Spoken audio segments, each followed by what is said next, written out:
Anonyme, gratuit, accessible en seulement quelques clics, le monde de la pornographie est à la portée de tous les internautes, y compris des adolescents.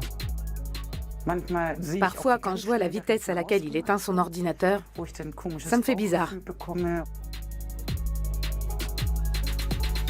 Presque tous les jeunes ont aujourd'hui accès à Internet et donc au film X.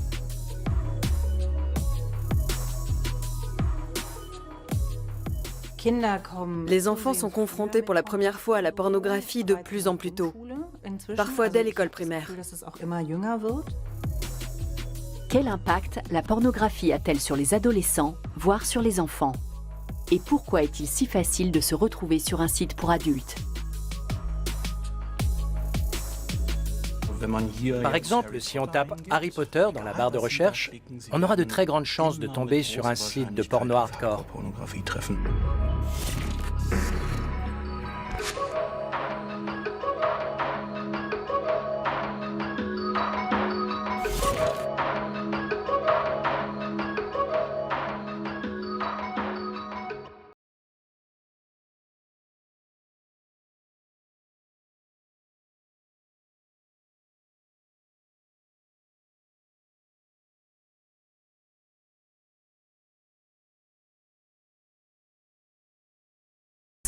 Et les parents ne se doutent de rien. Julia von Weiler est psychologue à Berlin. Engagée pour la protection des mineurs sur Internet, elle fait partie de l'association Innocence en danger.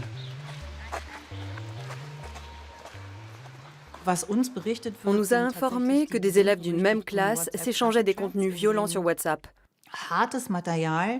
Dans ces chats tristement célèbres, on retrouve de la pornographie, mais aussi toutes sortes d'images particulièrement violentes. Souvent, les jeunes qui ont vu ces messages sont perturbés. Des élèves de CE2 m'ont raconté qu'ils trouvaient ça vraiment dégoûtant. Rien qu'en m'en parlant, ils repensaient à ces images et c'était terrible pour eux. Le problème, c'est qu'ils n'ont personne avec qui parler de ça. Souvent, les enfants ont du mal à chasser ces images violentes de leur tête.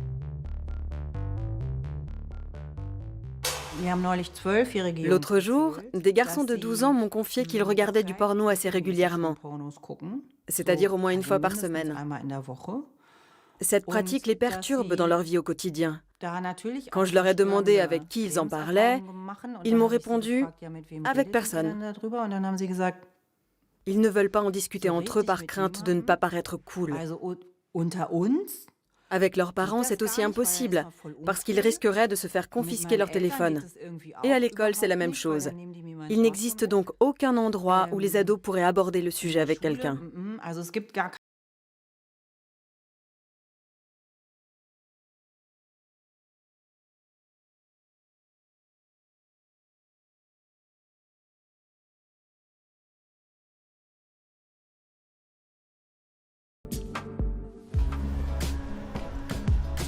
Jens Vogelgesang est professeur en sciences de la communication à l'université de Hohenheim à Stuttgart. Dans le cadre de ses recherches sur la consommation médiatique des jeunes, il a analysé le comportement d'un millier d'adolescents. Nos recherches se sont concentrées sur des jeunes âgés de 14 à 20 ans. Nous leur avons demandé s'ils se souvenaient du moment où ils avaient vu des images pornographiques pour la première fois. Les résultats des entretiens ont permis de définir que l'âge moyen de ce premier contact avec le porno s'établissait à 12 ans et 8 mois. C'est donc entre 12 et 13 ans que les jeunes découvrent le porno hardcore. Les adolescents peuvent tomber sur ces images de façon involontaire, mais aussi tout à fait consciemment parce que ça les intéresse. Il faut bien faire la différence entre ces deux approches. Il existe de nombreuses manières d'entrer en contact avec la pornographie contre son gré. Je pense par exemple au cyberharcèlement. C'est un réel problème chez les jeunes. Un adolescent peut envoyer, par plaisir entre guillemets, une photo porno à un camarade pour l'embêter. Le destinataire du message sera donc confronté à de la pornographie alors qu'il n'en avait absolument pas envie.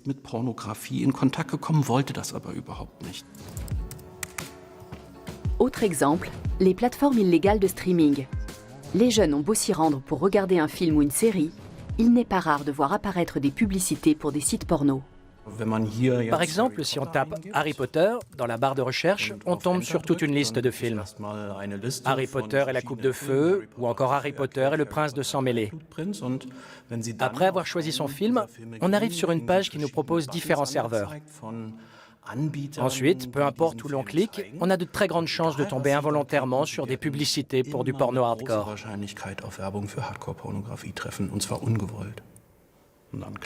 Je clique ici pour accéder au film, Harry Potter et la coupe de feu, et les liens qu'on voit en bas de l'écran renvoient très clairement à des contenus pornographiques.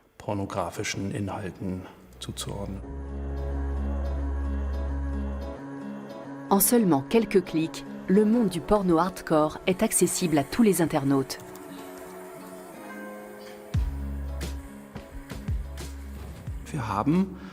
Nous avons demandé aux jeunes de notre étude comment ils avaient réagi lorsqu'ils ont vu pour la première fois des images pornographiques. Les réactions ont été très variées. Environ un tiers des adolescents interrogés ont répondu que ça les avait un peu excités. 12% déclaraient être dégoûtés, ce qui n'est pas beaucoup. Et enfin, 20% ont trouvé ça amusant. On voit bien toute la diversité des réactions lors de ce premier contact.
De nombreux parents ignorent ce que font leurs ados sur Internet. Isabelle souhaite que cela change. Cette mère de famille élève seule ses 2 enfants à Hambourg.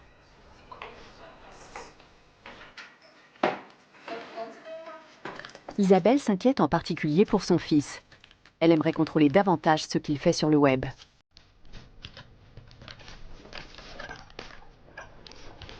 Luc ? Luc a 13 ans. Tu fais quoi? Joue à Minecraft. Depuis combien de temps? Ça doit faire 1 heure. Tu peux appuyer sur pause le temps que je te parle? Oui, je finis juste mon combat. Et il dure encore longtemps ton combat? Non, l'ennemi est juste là.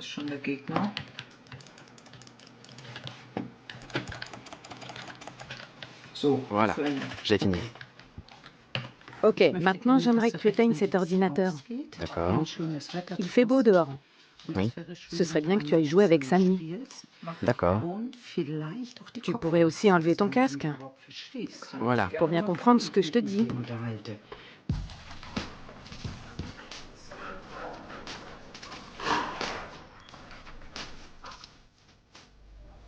Isabelle est à la recherche d'un logiciel de contrôle parental. C'est le seul moyen pour elle de surveiller ce que fait son fils derrière son ordinateur. Ce genre d'application, c'est important pour les parents. Contrairement à mon fils, je ne suis pas très douée en informatique. Du coup, un logiciel de contrôle parental me soulagerait un peu. J'ai déjà beaucoup de choses à faire au quotidien. Travailler, faire les courses, le ménage. Et pendant ce temps, mon fils est toujours assis derrière son écran. L'ordinateur, c'est sa seule passion. Et il joue au plus malin avec moi. C'est pour ça que c'est vraiment une bonne chose qu'on ait développé ce type de programme. Le marché de la sécurité informatique est en plein essor. Parmi les différents programmes, outre ceux pour protéger les mineurs, on trouve aussi certains moteurs de recherche adaptés aux enfants et aux adolescents. Je ne veux pas que mon fils regarde du porno. Mais il a le droit d'en savoir plus sur la contraception ou sur ce que font les hommes et les femmes ensemble. Moi, je cherche juste une application qui censure certains contenus. Et les outils du gouvernement pour la protection des mineurs sur les médias permettent de bloquer l'accès aux sites interdits aux moins de 16 ans. Isabelle a finalement décidé d'installer un logiciel gratuit de filtrage web sur l'ordinateur de Luc.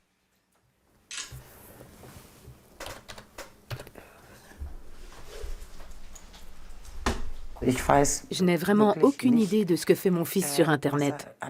Quand j'entre dans sa chambre, je sens un peu l'ambiance dans laquelle il se trouve, mais ça s'arrête là. Parfois, quand je vois la vitesse à laquelle il éteint son ordinateur, ça me fait bizarre. Je me dis que j'aurais dû installer ce logiciel de contrôle parental plus tôt. Ce type de logiciel bloque non seulement certains sites, mais il limite aussi le temps d'écran. Après installation, les adultes et les enfants disposent chacun d'un profil séparé auquel ils peuvent accéder avec leur mot de passe personnel.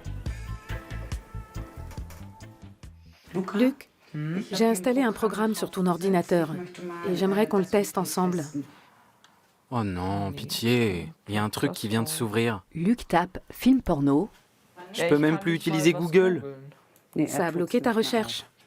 Il ne se passe plus rien du tout. Super, ça veut dire que ça fonctionne.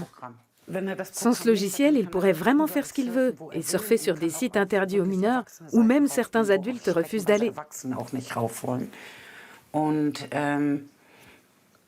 Limiter son accès à Internet est une manière de lui faire comprendre que même si sa mère n'est pas présente dans la chambre, elle le surveille quand même un peu de loin. Bien sûr, aucun logiciel de contrôle parental ne pourra jamais remplacer les discussions en famille. Mais cela non plus, ce n'est pas simple.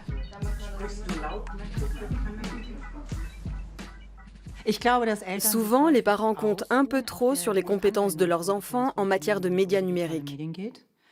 Et ils confondent maîtrise de l'informatique et aptitudes sociales et personnelles. Si en tant que parent, j'achète un appareil électronique à mon enfant, je dois le faire en connaissance de cause et assumer ma responsabilité parentale. Si la technologie m'intéresse, que j'accompagne bien mon enfant, ma foi, on peut bien commencer avec des enfants de 6 ans.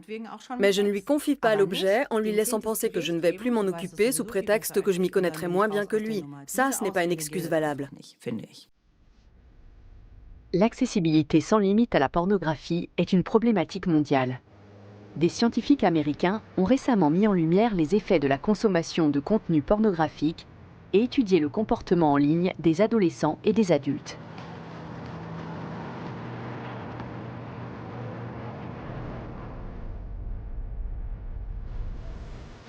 Une vaste étude universitaire a été menée dans l'Indiana sous la direction de Debra Herbenick et de Brian Paul. Ces chercheurs en sexologie ont interrogé 1 millier de personnes âgées de 14 à 60 ans. Sur les 1000 individus interrogés, 600 avaient entre 14 et 16 ans et la majorité d'entre eux vivaient encore chez leurs parents. Ils étaient nombreux à avoir déjà visionné de la pornographie, et les garçons davantage que les filles. La plupart du temps, leur découverte avec le monde du X est accidentelle et involontaire. Ils cliquent sur un lien et se retrouvent à regarder un film porno sans le vouloir. C'est assez courant chez les adolescents. Et c'est aussi très inquiétant, en particulier pour les jeunes filles. Une grande majorité d'entre elles nous ont confirmé que leur premier contact avec un contenu explicitement sexuel n'était pas désiré. Elles sont soit tombées dessus par hasard, soit quelqu'un leur a envoyé un SMS, un mail ou un lien qui contenait de la pornographie. Et dans les deux cas, elles y ont été exposées sans le vouloir. Pour les adolescents américains, les films pour adultes sont souvent la seule manière de s'informer sur la sexualité. Les chercheurs ont également constaté que de nombreux parents sous-estimaient la consommation de pornographie de leurs enfants. Nous avons découvert que les filles étaient généralement exposées plus tard que les garçons. L'âge moyen du premier accès à la pornographie s'établit autour de 13 ans et demi pour les participants masculins. Pour les filles, l'âge moyen est de 17 ans et demi, mais ce chiffre n'a cessé de diminuer ces dernières années. Cette tendance est la même à l'échelle européenne. L'étude des sexologues américains a démontré que le visionnage de films pornographiques n'était en aucun cas un phénomène marginal. Au contraire, c'est une pratique très répandue chez les adolescents. Retour à Hambourg. Andreas Gloel, un employé de Profamilia, l'équivalent allemand du planning familial, a été invité pour parler de pornographie avec des lycéens. Dans cet établissement, l'éducation sexuelle et la contraception font partie du programme pédagogique, mais pas la pornographie. Selon vous, à quoi devrait ressembler un bon cours d'éducation sexuelle? J'aimerais bien qu'on parle de choses qui vont au-delà du cours de biologie. Comme les sentiments, par exemple? Oui, entre autres. Et aussi de l'aspect humain. Mais pas toujours de biologie, ni expliquer comment ça fonctionne et d'où viennent les choses.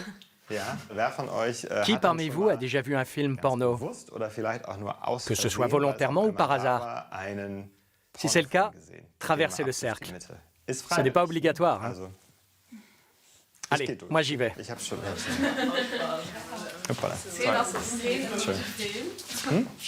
Ça peut aussi être une scène dans un film? Dans un film? Quelle est la différence entre une scène de sexe à l'intérieur d'un film et un porno? Les pornos sont faits pour un public spécifique, avec des attentes bien précises. Dans les pornos, c'est des vrais rapports sexuels. Pour ces adolescents de 16 ans, cet échange avec un intervenant extérieur au lycée est un moment propice à la discussion. Ici, ils sont en lieu sûr et aucune question n'est embarrassante. Ce que j'ai découvert grâce à mon travail avec les ados, c'est que les garçons consomment régulièrement du porno. Et il y a deux raisons à cela. La première, c'est qu'ils regardent des films X pour se masturber. C'est d'ailleurs la pratique la plus courante et répandue. La deuxième, c'est qu'ils sont en quête d'informations qu'ils estiment ne pas pouvoir obtenir ailleurs. Si les garçons regardent beaucoup de porno, ils peuvent penser que les rapports sexuels se passent toujours comme dans ces films. Ça peut d'ailleurs entraîner des situations problématiques. Et le porno ne traite pas de certains thèmes très importants. Je pense à la notion de consentement ou encore au plaisir mutuel. À mon avis, c'est très facile de se laisser aller à cette vision des choses qui n'est vraiment pas positive envers les femmes dans la plupart des cas. Il ne faut pas oublier que le porno ne reflète peut-être pas la réalité. Ces films sont mis en scène avec des acteurs ou des pornstars, je ne sais pas comment il faut les appeler. En tout cas, ceux qui en regardent devraient avoir conscience que ces situations ne sont pas toujours réelles. Tu crois que la plupart des jeunes ne le savent pas? Si, je pense qu'ils le savent, mais qu'ils en regardent quand même, juste comme ça, pour s'amuser. À mon avis, ce n'est pas parce que les garçons regardent plus de porno que les filles qu'ils ont plus d'expérience. La première fois, quand on se retrouve à deux, les émotions, les sentiments et peut-être aussi l'excitation comptent plus que le reste. On ne va pas essayer de se souvenir d'un film porno pour savoir comment faire. Non, je ne pense pas que ça marche comme ça.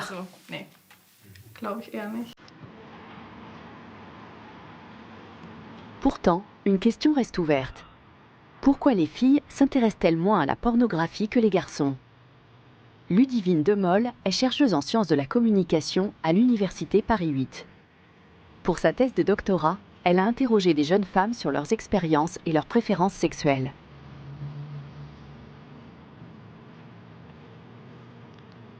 Elles sont aussi excitées, donc comment se fait-il qu'elles n'y accèdent pas?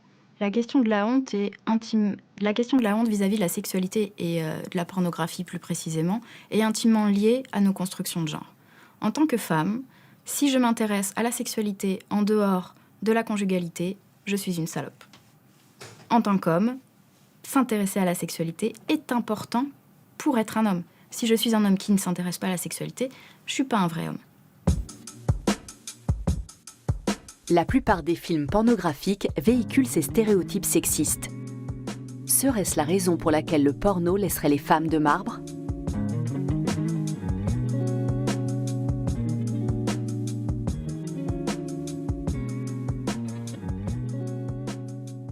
De mon avis, accuser la pornographie, c'est juste une façon de ne pas voir le reste, en fait. Et de ne pas voir que, oui, il y a du sexisme dans la pornographie, mais en fait, elle est présente aussi partout ailleurs. Ce serait bizarre, d'ailleurs, que la pornographie soit moins ou plus sexiste que le reste de la société. Ce serait bizarre que la pornographie soit pas sexiste alors que le reste le soit.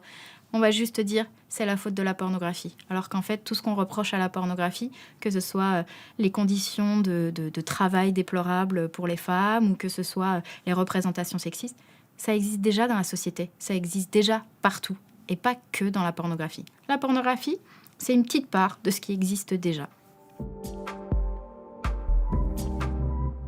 La publicité est un autre domaine qui fait la part belle aux clichés machistes. La jeunesse est entourée en permanence d'images sexualisées.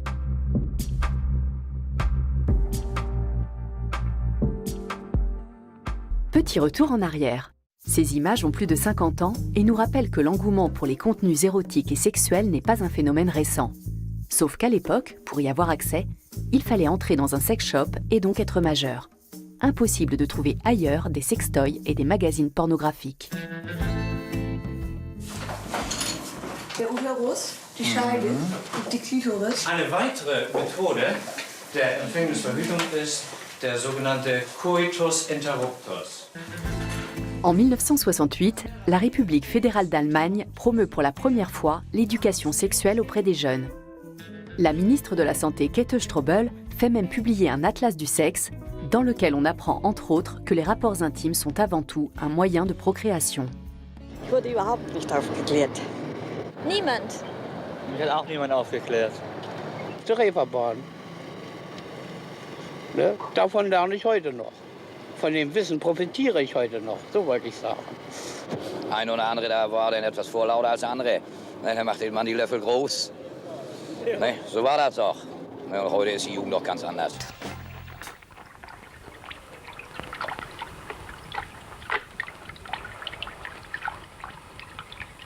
Alles in schönster Ordnung, Helga. Du kannst heiraten. Käthe Strobel commandera aussi la série documentaire Helga, retraçant la vie intime d'une jeune femme de son temps. L'un des plus gros succès au cinéma dans l'Allemagne de l'après-guerre et même en France.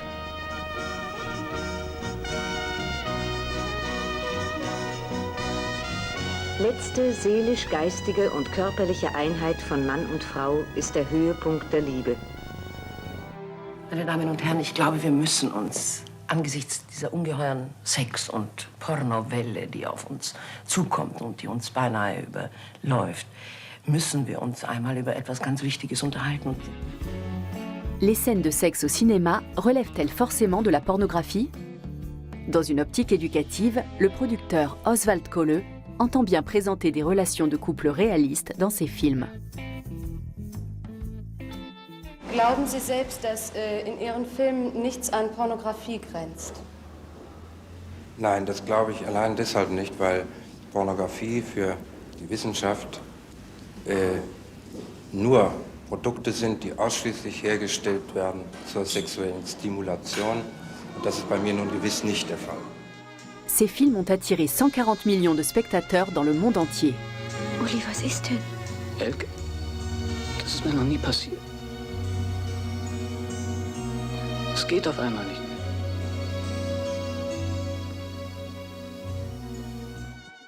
Absolut gar nichts gibt mir Oswald Kolle, finde ich albern. Ich finde es also absolut überholt. Ich weiß auch nicht, also, ob nun junge Leute sich so besonders dafür interessieren. Ich glaube, in meinem Mittelalter ist es also überholt. Oswald Kolle finde ich toll, dieser Höhe. Ja, für die Jugend ist es ja ganz schön, nicht? Aber für uns alten Leute, wir haben ja nichts mehr davon, nicht? Man soll die Jugend lieber in Ruhe lassen und nicht so viel tun. Die ganzen Illusionen der Jugend werden kaputt gemacht. Auf die breite Masse gesehen. Meine ich, dass Oswald Kolle wichtig ist, weil er einfach informiert und eventuell vielen Leuten helfen kann, weil diese Themen doch tabuiert sind in Deutschland. Aujourd'hui, les films comportant des scènes de sexe sont accessibles en ligne à tout moment. Dans le monde, environ un quart des recherches sur Internet concernent la pornographie, soit 68 millions de requêtes par jour.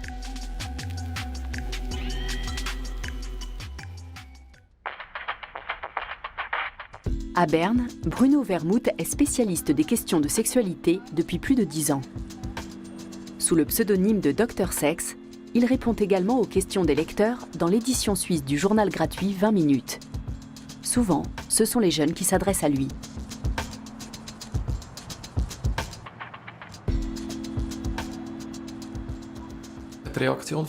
Quand les adolescents découvrent la pornographie pour la première fois, leur réaction est toujours un mélange de dégoût et de fascination. Pour de nombreux jeunes, le premier contact avec le porno est aussi le premier contact avec la sexualité, ou disons plutôt une représentation de la sexualité. Et vu sous cet angle, on peut dire que ces premières images vont imprégner et influencer ces jeunes individus. Elles constituent une sorte de point de repère avec lequel ils vont plus ou moins se comparer.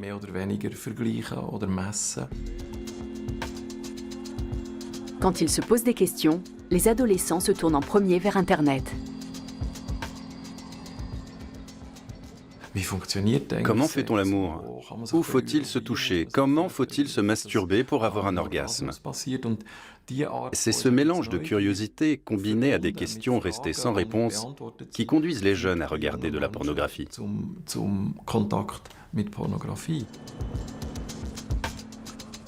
La mise à disposition de matériel pornographique à des mineurs est punie par la loi. Pourtant, aucune réglementation dans le monde ne semble être efficace sur le web. Pas facile d'interdire les sites pour adultes. Mais certains pays comme la Nouvelle-Zélande ont opté pour la sensibilisation.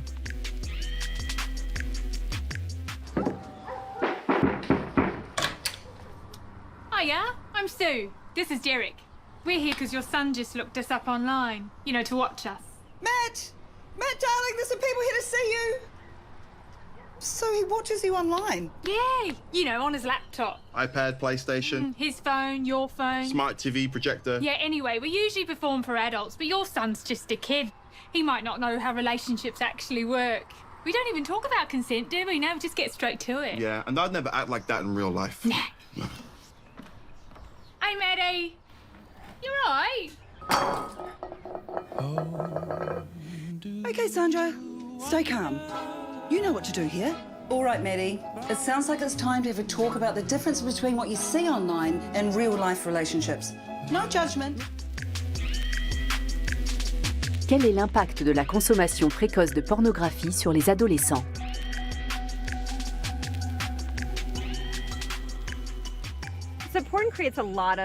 Le porno suscite de nombreuses attentes irréalisables. Je passe beaucoup de temps à dénoncer les stéréotypes de la désinformation médicale véhiculée par la pornographie. Certains de mes étudiants masculins pensent qu'ils éjaculent trop vite, parce qu'ils sont habitués à voir des acteurs qui arrivent à se retenir pendant très longtemps. Ce qu'ils ignorent, c'est que les acteurs porno sont justement recrutés parce qu'ils éjaculent sur commande. Il arrive aussi que les jeunes comparent la taille de leur pénis avec celui d'une porn star. Et la question qui revient très souvent porte sur la durée d'un rapport sexuel. Ils sont persuadés que ça doit durer au moins 20 ou 30 minutes. Alors forcément, ça crée des situations délicates.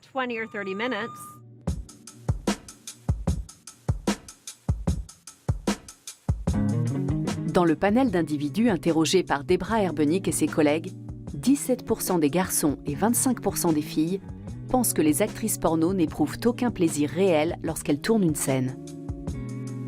La pornographie peut-elle tout de même apprendre quelque chose aux adolescents ou représente-t-elle un danger ?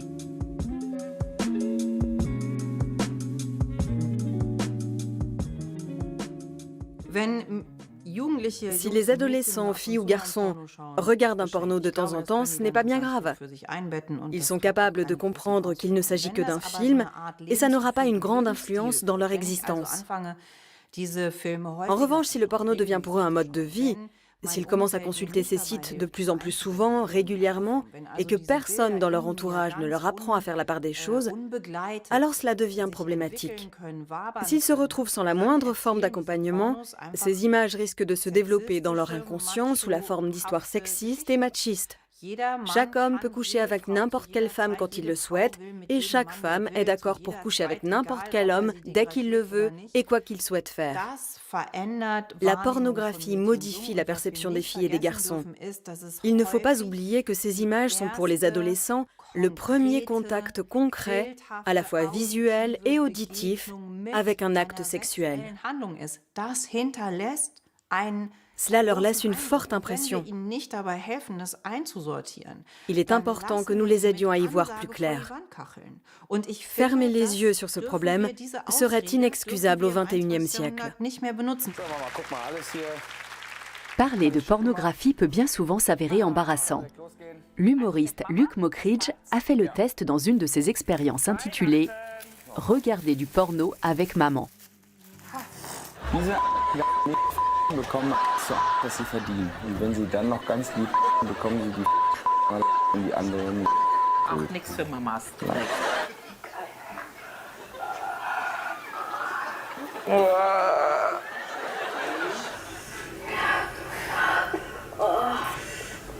ja, so liebe ich es. Hast du schon mal sowas geguckt?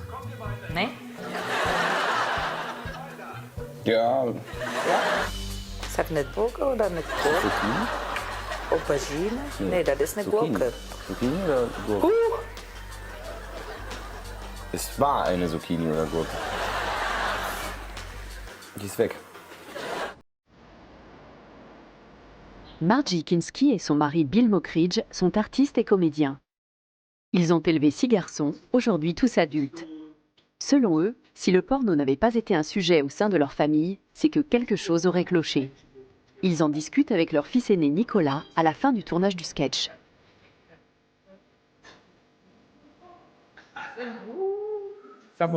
Dis-moi, quand as-tu regardé un porno pour la première fois? Est-ce que tu as fait ça volontairement ou c'est arrivé par hasard? Je m'en souviens encore très bien. On se levait toujours très tôt le samedi matin parce qu'il n'y avait pas école. Et nous, on dormait parce qu'on avait joué la veille. Oui, vous dormiez. Vers 6 heures du matin, il y avait toujours des dessins animés à la télé. Ah oui. Mais un jour, on a dû se réveiller vers 4 heures. Aha.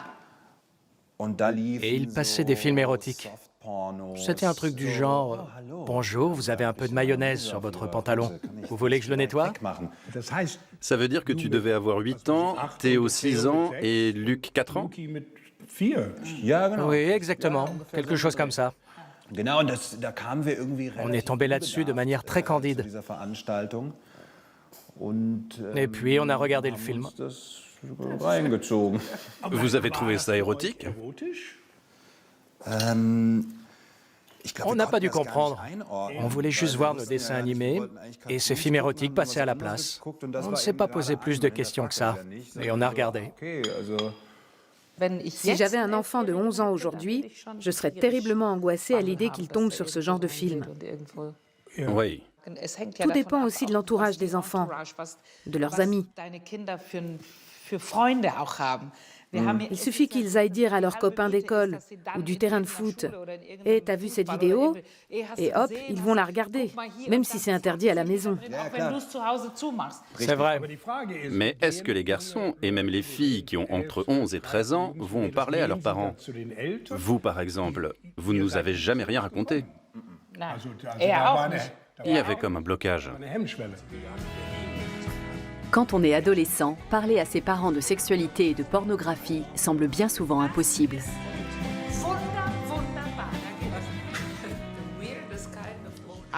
L'une des raisons pour laquelle les jeunes garçons n'en parlent pas à leur famille, c'est que le film les a stimulés sexuellement. Que fait la société? Elle leur met de la pornographie à disposition. Mais si un film porno excite un adolescent, ce qui est quand même le but de ce genre de contenu, il se dira « Ok, il ne faut pas en parler ». Parce que pour schématiser, il aura en tête ce que disent les féministes libérales de gauche. « Et toi, est-ce que tu es d'accord avec cette image de la femme ?» Un gros travail nous attend dans ce domaine. Nous devons expliquer aux jeunes filles et aux jeunes garçons comment fonctionne l'excitation physique parce qu'ils n'ont pas assez d'interlocuteurs avec qui en parler vraiment.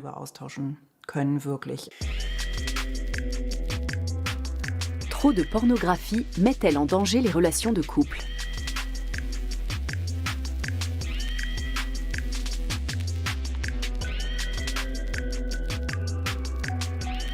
L'image d'après, c'est toujours la mieux.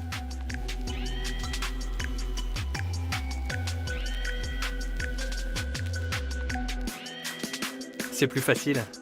Pas besoin de faire attention à une partenaire. Il n'a aucune empathie quand on fait l'amour. J'ai l'impression d'être dans un film porno.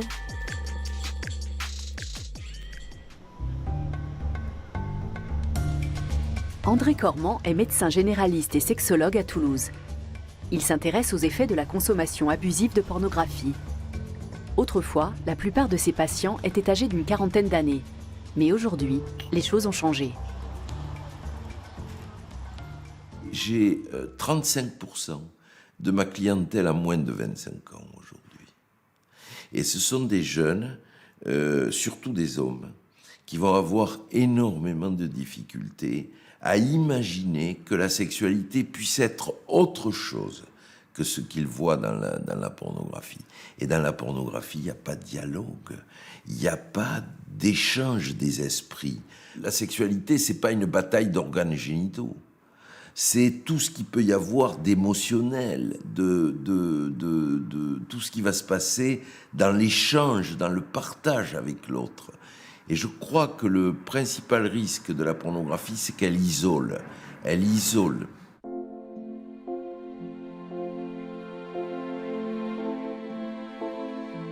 Les grands consommateurs de porno auraient du mal à établir une véritable intimité dans leurs relations.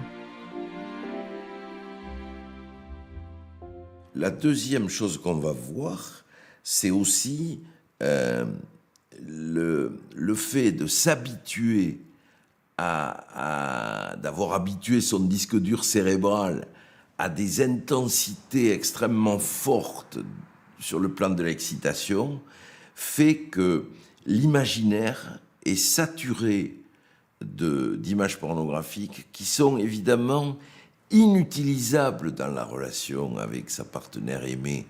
Donc ça va renforcer une séparation entre le sexe et les sentiments. Et à ce moment-là, avoir du sexe avec quelqu'un qu'on aime devient difficile. C'est une des grandes conséquences de la pornographie. Le porno modifierait nos habitudes, mais aurait également un impact sur notre cerveau. Grâce à l'imagerie par résonance magnétique, des scientifiques de l'Institut Max Planck pour le développement humain et des psychiatres de l'hôpital de la Charité de Berlin ont réussi à prouver que la consommation intensive de contenu pornographique avait des effets sur le cerveau similaires aux drogues dures. L'IRM a notamment démontré un dérèglement du système de récompense chez les grands amateurs de sites pour adultes. Plus les individus regardent du porno, et moins le volume de matière grise dans le lobe droit du cerveau est élevé. Les chercheurs en concluent qu'à long terme, une exposition excessive entraînerait un besoin toujours plus important de nouveaux stimuli sexuels. De quoi créer une accoutumance, comme chez les toxicomanes. Les consommateurs compulsifs de porno ne sont alors plus excités par leur partenaire et peuvent même à plus long terme devenir impuissants. Si vous voulez, la pornographie est au sexe ce que le fast-food est à la nourriture. C'est-à-dire quelque chose d'extrêmement simple, d'extrêmement stéréotypé. Et c'est pour ça que c'est dangereux, parce que c'est très facile. Et au départ, les gens, quand je vois des addicts, au départ, ils n'ont pas l'impression de vivre quelque chose d'extraordinaire, parce qu'ils savent que tout le monde, plus ou moins, puisque je crois que 84% aujourd'hui des gens consultent de la pornographie. Bon. Donc, je suis normal, je suis comme tout le monde. Des chercheurs de l'université de Padoue en Italie ont mené une étude extrêmement intéressante. Ils ont analysé le comportement de plusieurs jeunes hommes qui consommaient de la pornographie de façon très régulière depuis l'adolescence. 2 tiers de ces individus ont déclaré ne plus être capables d'avoir une relation sexuelle parce que la dimension physique les perturbait.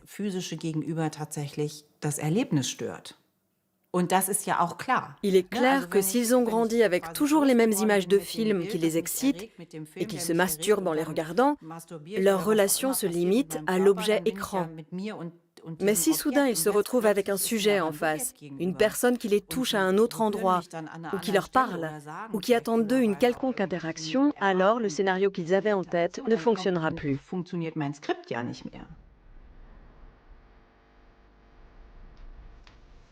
Cornelius Roth est psychiatre à Bad Ehrenalb en Forêt-Noire. Dans son travail, il analyse les conséquences de la consommation excessive de pornographie chez les hommes. Cet addictologue renommé s'est aussi spécialisé dans le traitement des dépendants sexuels.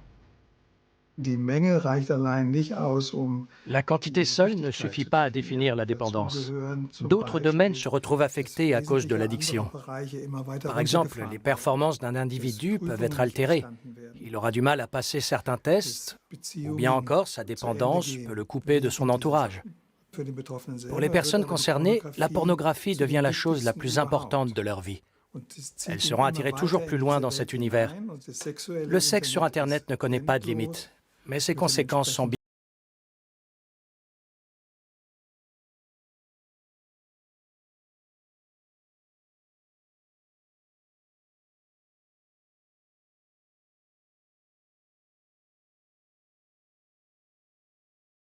Les premiers pas vers l'addiction remontent à l'adolescence, car à cet âge, le cerveau n'a pas encore atteint sa maturité. Le système de récompense auquel enfants et adolescents sont particulièrement sensibles est déjà activé, mais il leur manque l'effet inhibiteur du système nerveux central qui ne se développe qu'à l'âge adulte. Ils n'ont donc pas l'inhibition nécessaire pour comprendre que les gratifications immédiates auront pour eux des conséquences négatives. La plupart des adolescents recherchent la tendresse et l'affection. Le web leur procure avant tout une satisfaction instantanée.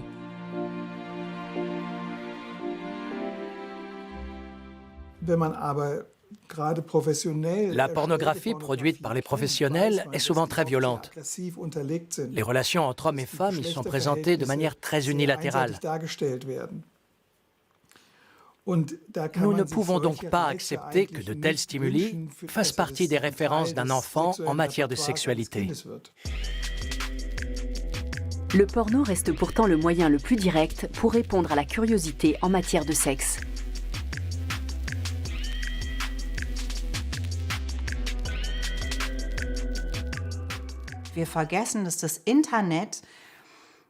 Nous avons tendance à oublier qu'Internet a été créé par des adultes et pour des adultes.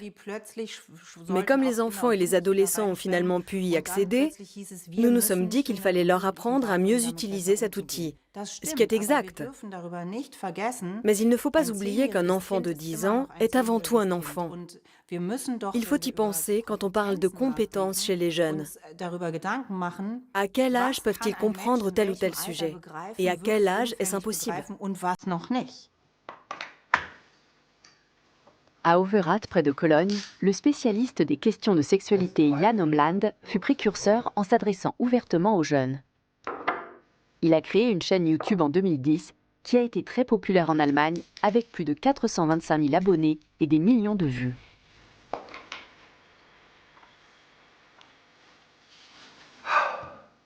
Bonjour et bienvenue dans 61 minutes de sexe. Je m'appelle Jan Omland. Aujourd'hui, je vais vous apprendre à bien choisir vos préservatifs. Le youtubeur répondait à toutes les questions des internautes sans aucun tabou. Selon lui, les adolescents ne sont ni plus désinhibés, ni plus ignares que par le passé.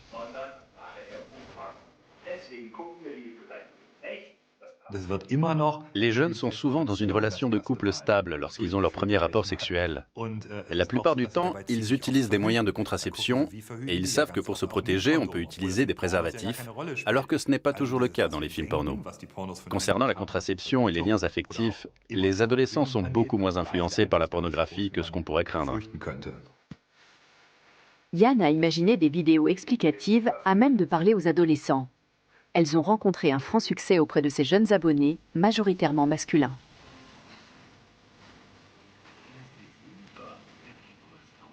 Während es bei dir meist um ein großes Auf und Ab geht, stehen Frauen doch eher auf kreisende und kleine Hin- und Herbewegungen. Les éducateurs et les adultes en général pensent que les enfants ne savent pas faire la part des choses. De nombreuses études ont par exemple démontré que les jeux vidéo ne rendaient pas les ados plus violents, mais les isolaient socialement. Et c'est exactement la même chose pour la pornographie. Ça ne va pas bouleverser leur sexualité. Les jeunes sont capables de faire la différence entre un film et la réalité.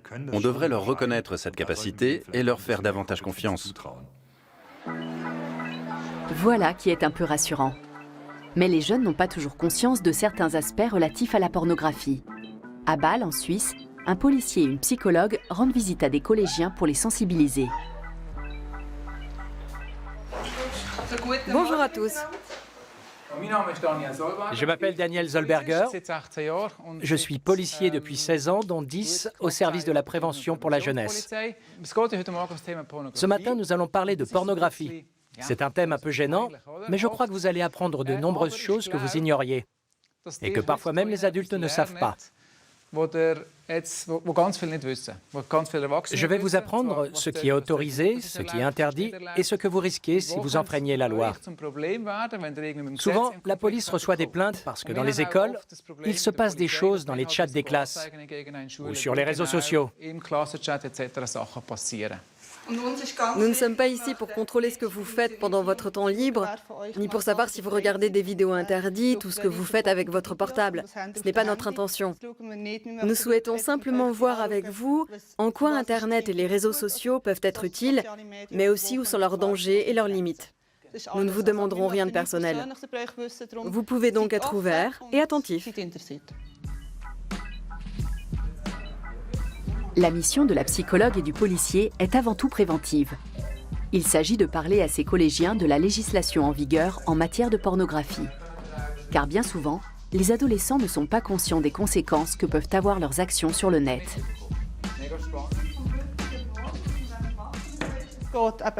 Tout d'abord, il faut faire la différence entre pornographie et envoi de photos ou de sextos.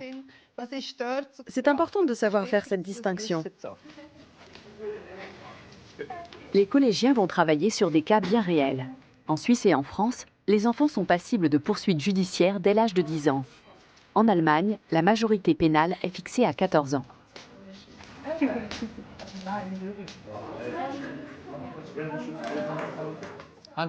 Vous avez trouvé pourquoi c'était interdit par la loi?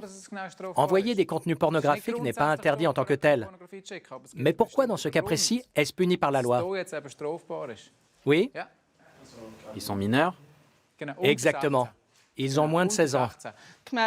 La loi interdit l'envoi de contenu pornographique aux mineurs de moins de 16 ans. Pensez-y quand vous êtes sur un chat. Ça peut arriver très vite. Alors ne le faites pas, ok? Souvent, la police est appelée quand l'incident a déjà eu lieu. Alors mieux vaut prévenir que guérir.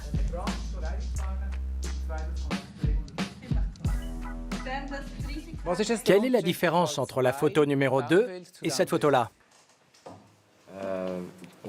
Là, on voit les organes génitaux. Oui, et donc?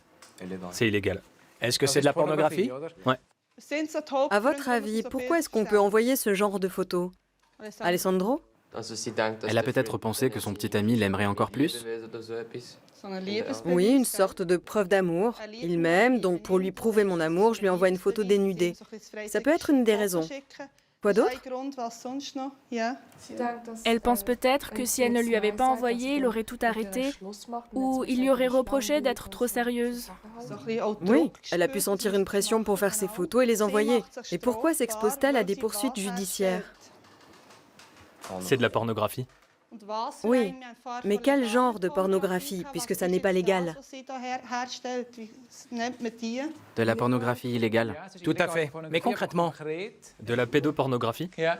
Exactement, de la pédopornographie. Et ça, c'est interdit pour tout le monde. Que moi j'en ai sur mon téléphone ou qui que ce soit d'autre.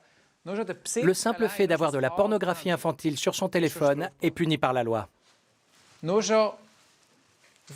Et le simple fait de montrer à quelqu'un du matériel pédopornographique est aussi puni par la loi. Tout ce qui a un lien avec la pédopornographie est interdit en Suisse. Personne n'a le droit d'en avoir.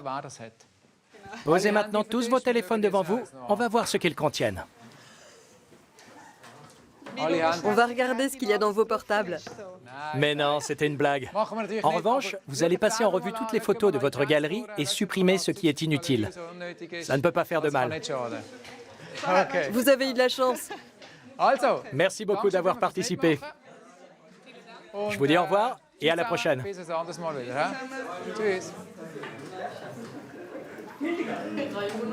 Les statistiques actuelles sur la criminalité prouvent bien l'importance de ce genre d'intervention en milieu scolaire. Rien qu'en 2019, 927 mineurs ont été enregistrés en Suisse par la police pour une infraction en lien avec la pornographie. En Allemagne, ce chiffre s'élevait à 4 325 adolescents pour la même année. La France, elle, n'a pas rendu publiques ces statistiques.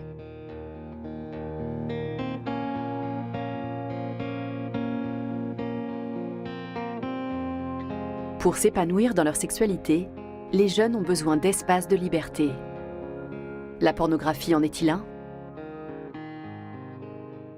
Ne partons pas du principe que les ados ne regarderont pas de porno, ils le font, c'est un fait. Les enseignants, les parents et les adultes en général les aideraient plus efficacement en les accompagnant dans cet univers. Les outils technologiques, des filtres par exemple, existent pour limiter l'accès des ados aux sites pornographiques. Et on peut aussi carrément bloquer certains appareils, à l'attention des plus jeunes notamment, qui peuvent être particulièrement choqués par une confrontation précoce avec du porno hardcore. Mais d'un autre côté, tôt ou tard, cette découverte aura lieu, en discutant avec des copains par exemple. Et à ce moment-là, il faudra être présent, en parler avec eux pour les accompagner dans leur cheminement mental. Moi, ce que je pense, c'est qu'aucun outil n'est en soi diabolique. On ne peut pas abandonner sans éducation à la pornographie le soin d'éduquer nos enfants. Voilà. Donc c'est à nous de trouver les solutions. Les parents doivent s'intéresser à ce que font leurs enfants sur Internet. Car aujourd'hui, plus que jamais, ils ont besoin de limites dans un monde virtuel qui n'en connaît aucune.